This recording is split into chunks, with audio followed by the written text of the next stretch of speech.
Паводковая ситуация в Коми начала меняться. В Ухте со стабилизацией обстановки и снижением уровня воды снят режим чрезвычайной ситуации. Положительная динамика наблюдается и в Усть-Куломском районе. Здесь режим ЧС не снят, однако спад воды все-таки зафиксирован.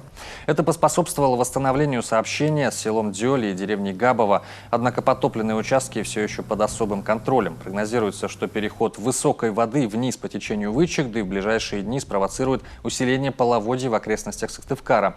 В зоне особого риска заречные поселки. Так, за последние дни усиление разлива уже наблюдается в Трехозерке и Сидрополое.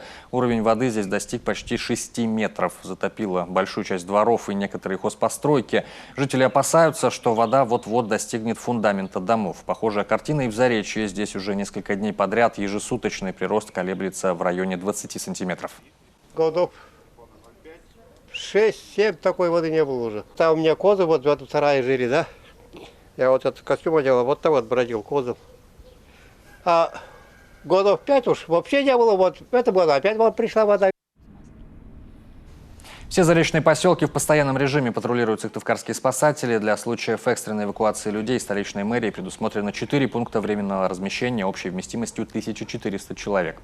В целом сейчас в Коми в зоне подтопления находится 214 домовладений, отселено 62 человека, в том числе 17 детей. За безопасность людей, попавших в зону подтопления, отвечают 249 спасателей, 67 единиц техники и 18 плавсредств.